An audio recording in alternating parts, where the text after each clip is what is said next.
Oi, Eliane, bom dia. Bom dia, Heisen, Carolina, ouvintes. Bom dia, Eliane.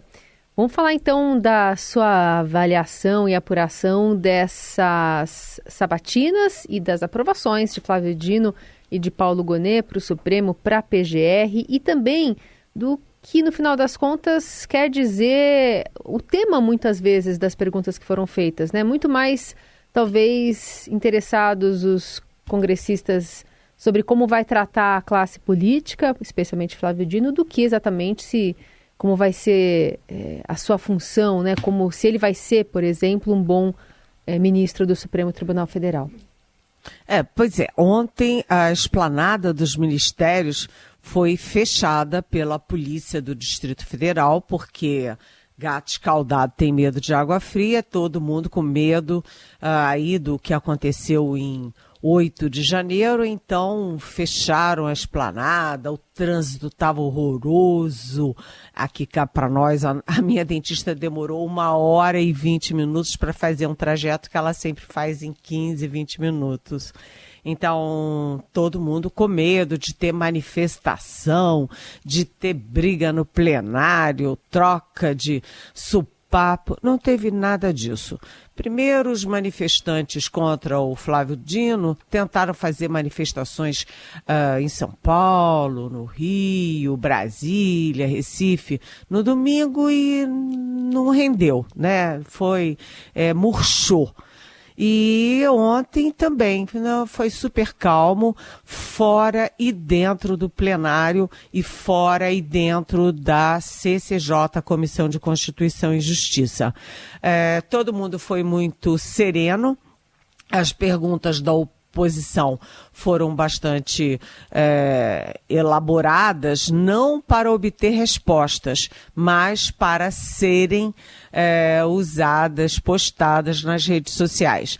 Ou seja, os bolsonaristas estavam falando para eles mesmos, faziam a pergunta não esperando a resposta do Dino, mas sim calibrando da forma mais ideal para suas redes sociais. E os governistas estavam bem, né? Houve ali uma dissintonia quando o senador Fábio Comparato, do PT, líder do PT no Senado, disse que discordava não ficou satisfeito com uma resposta do Gonet sobre o casamento homoafetivo, mas fora isso, foi bastante tranquila. O Flávio Dino não se irritou, os embates que ele teve na Câmara ao longo desse ano como ministro da Justiça não se repetiram ontem na sabatina do Agora Não Mais. Ele disse que trocou a indumentária, né? Ele tirou o terno de ministro da Justiça e botou a toga do ministro do Supremo. E ele agiu dessa forma. Ele não aceitou provocações, não respondeu sobre Bolsonaro, até porque, como ministro do Supremo, ele vai ser chamado a votar em casos que envolvem Bolsonaro, o governo Bolsonaro. Então, ele não caiu nessa esparrela.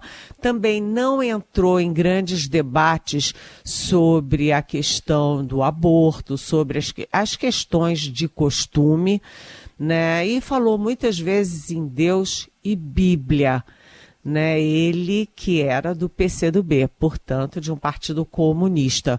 Agora, a Carolina tem toda a razão.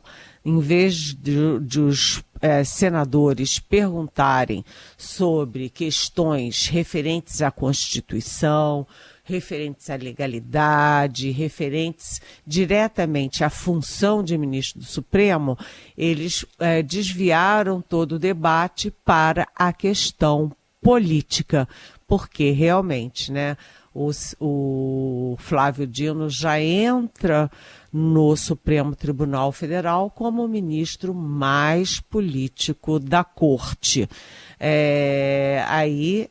Também houve ali um destaque para o presidente da CCJ, o senador Davi Alcolumbre, que foi presidente do Senado, que certamente ou provavelmente será novamente presidente do Senado no ano que vem.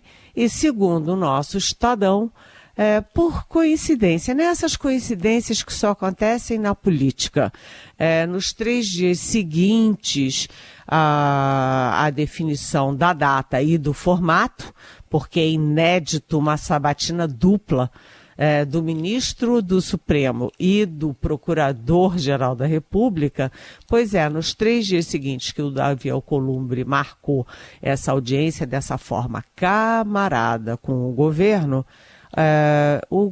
liberou 74 milhões de reais em emendas para o estado dele, o Amapá. Mas como eu disse, né, gente, deve ser só coincidência, né? Aham. Bom, Eliane, vamos falar também de um registro muito especial, né, que foi visto ontem e que gerou comentários nas redes sociais, que acho que a rede social, acho que as pessoas não podem sequer se cumprimentar, né? Mas o que foi aquela troca de cochichos e cumprimentos entre Sérgio Moro e Flávio Dino? Pois quem conhece um pouquinho da história, quem acompanha Brasília um pouquinho de perto como eu, e olha, isso vem de outros carnavais, viu, gente? Já tem um tempinho, né? Sabe que isso tem todo um processo. Por quê? O Flávio Dino é irmão do Nicolau Dino, que é procurador da República, que foi da Procuradoria-Geral junto com o Rodrigo Janot. Quando o Rodrigo Janot era o PGR, ele era o braço direito do Rodrigo Janot. E ele, em 2017, inclusive, o Nicolau Dino foi o primeiro da lista tríplice para a Procuradoria, não foi escolhido. E no final do ano passado e no início deste ano, o mais cotado para ser PGR era o Nicolau Dino, irmão do Flávio Dino. E aí, por que ele não foi escolhido? Porque o Nicolau Dino era a favor da Lava Jato e tinha bons contatos, boas relações com o Sérgio Moro, que era o ícone da Lava Jato. Então, o Nicolau Dino votou no TSE e fez um parecer no TSE a favor do impeachment da Dilma, com inelegibilidade de 8 anos para Dilma, e ele foi a favor da Lava Jato. Então, a relação da família com o Moro já vem de muito tempo. Então, os dois, Dino e Sérgio Moro, trocaram cochichos, assim, bem amigáveis e tal, e ficou todo mundo pensando, e o Moro vai votar a favor ou vai votar contra o Flávio Dino? Porque o Moro é da oposição. O Moro foi ministro da Justiça do Bolsonaro, ele é da oposição na bancada do Senado, etc. E aí ninguém ficou sabendo. Eu mesmo mandei uma mensagem para o senador Moro várias vezes e ele não respondeu.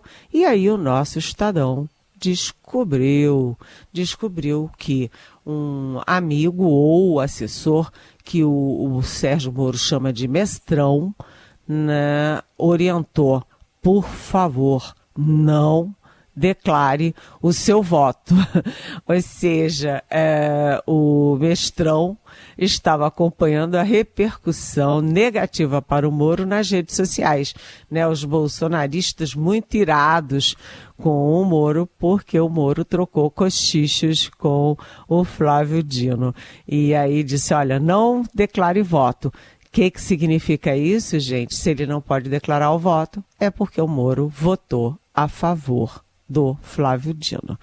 Agora, atenção, só para concluir, já que a gente está falando em voto, o Flávio Dino teve 6 votos a menos que o Paulo Gonet na CCJ e teve 18 votos a menos que o Gonet no plenário. Ou seja, o Gonet, que é mais conservador em costumes, mais caladão, menos político, teve mais apoios do que o Dino. Mas isso não é uma surpresa, já era esperado, porque o Dino foi o ministro mais audacioso e mais, vamos dizer assim, ativo nesse primeiro ano do governo Lula.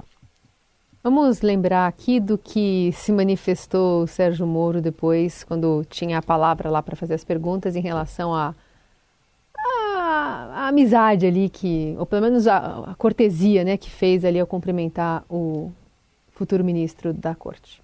Eu fui até aí cumprimentá-lo, acho que é um dever de cordialidade e civilidade. Vossa Excelência me perguntou algo, eu achei graça e dei uma risada. Tiraram várias fotos. Já está viralizando. Veja que um gesto simples de ir até Vossa Excelência para cumprimentá-lo, de repente vira uma celeuma nas redes sociais. É isso, o ato de cordialidade. E nesse caso, de fato, né? Claro que tudo bem você ir lá cumprimentar, é um movimento ok de se fazer, é um movimento inclusive político, né? De cordialidade de fato. Mas é que tinha muita gente lá e a gente sabe do histórico dos dois, né? E de como ambos já se engalfinharam ou já trocaram acusações, inclusive nas redes sociais. Exatamente. Mas foi um gesto de cordialidade e isso é bem-vindo, mas Sim. Os bolsonaristas não querem cordialidade, querem guerra, né? Exato. Eliane, você viu que ele falou, Flávio Dino, que vai continuar usando o Twitter para um assunto que você entende também, que é o Botafogo, né?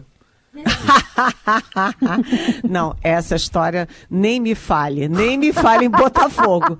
Eu vou ter que fazer uma quarentena para voltar a falar do Botafogo.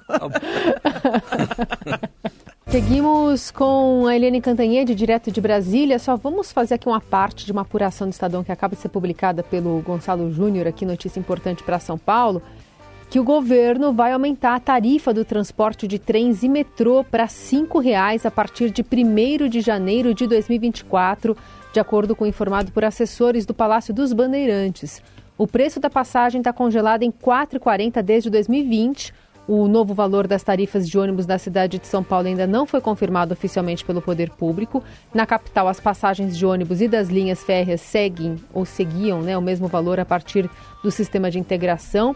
No ano passado, o prefeito Ricardo Nunes e o então recém-eleito, né, governador de São Paulo, Tarcísio de Freitas, negociaram o congelamento das tarifas de ônibus e metrô. E isso foi possível porque ambos os governos contam com reservas ali nos caixas. E agora o cenário mudou, o governo tem se mostrado incomodado, inclusive, com o congelamento por conta do déficit, especialmente do metrô. E, por outro lado, o prefeito Ricardo Nunes anunciou, começa nesse domingo agora, a tarifa zero para o transporte de ônibus, né, o transporte municipal. Então, uma questão que sempre transborda muito para a política, que a gente fica de olho. A reportagem completa do Gonçalo está já na capa do portal do Estadão. Eliane, vamos falar de festinhas? Oba, tchim-tchim. Tchim-tchim. Bom, vimos lá essas 10 horas, sabatina, tal, pergunta daqui, sorrisinho dali, braveza de outro lado. E tivemos algumas festas depois, né, à noite. Conta pra gente algumas delas. Bem, primeiro a festa do Flávio Dino. Flávio Dino reuniu os amigos para comemorar aí a vitória para o Supremo Tribunal Federal. Entre os amigos estava Gilmar Mendes, ministro do Supremo Tribunal Federal, além de ministros do próprio governo Lula, amigos dele, né? Como, por exemplo, Camilo Santana, ministro da Educação. E a outra festinha era uma festinha do Alexandre de Moraes, né? E o Alexandre de Moraes tinha 3 motivos para comemorar. O primeiro é que era aniversário do Alexandre de Moraes. Ele fez ontem 55 anos e estava na festinha em família com um olho na Globo News acompanhando ali as votações e as discussões da indicação do Flávio Dino do Paulo Gonet.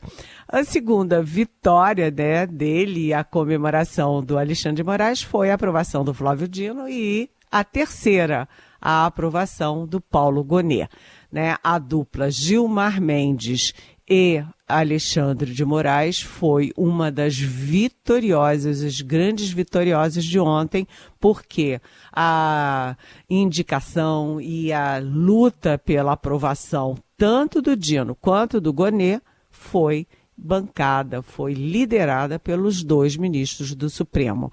Agora, em vez de 2, né, nós teremos um trio, em vez de uma dupla, um trio do barulho lá no Supremo Tribunal Federal, porque os 3 têm o mesmo estilo, né? Eles são corajosos, audaciosos e muito políticos. Alexandre de Moraes, Gilmar Mendes e Flávio Dino.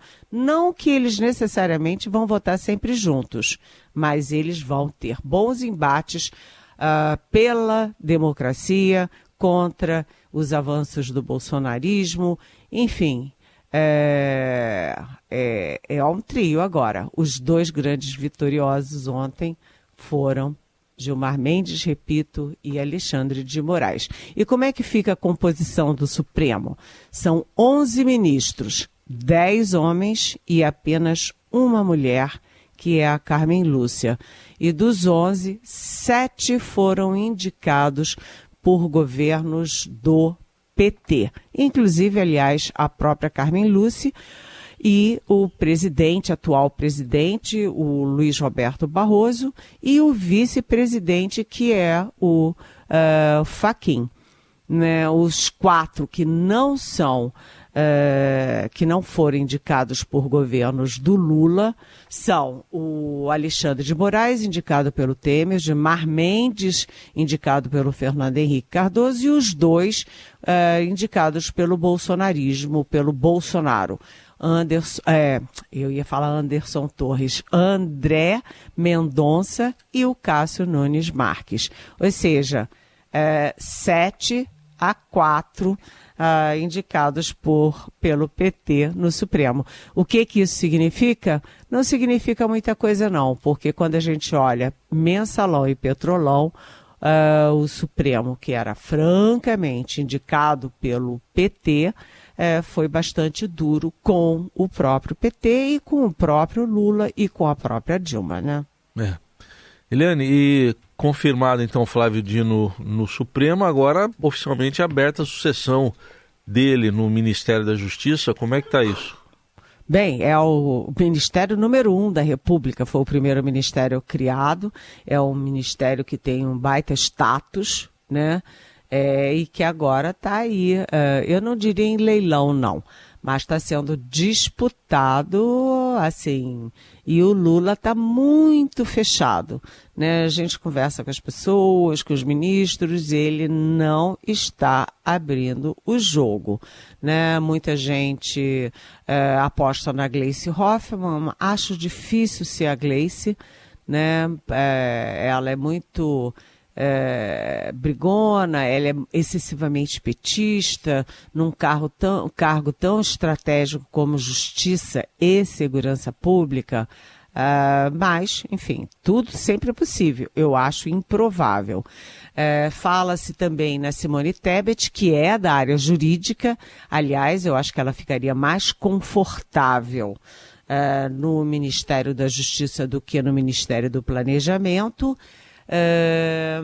E também, né, tem sempre ali a pressão do Centrão e tem ali o impacto do Lula, que é o que acaba prevalecendo. Eu vou esperar mais um pouquinho antes de apostar, até porque a posse do Flávio Dino no Supremo está prevista para o ano que vem, porque vem aí o recesso no Supremo, né, e é possível que a posse seja só no ano que vem. Até lá, o indicado ministro do Supremo continua ministro da Justiça, que é o Flávio Dino. O Paulo Gonê não. O Paulo Gonê deve tomar posse rapidamente, ainda este ano, na Procuradoria-Geral da República. Mas essa guerra aí pelo Ministério da Justiça é uma guerra de foice, né, gente?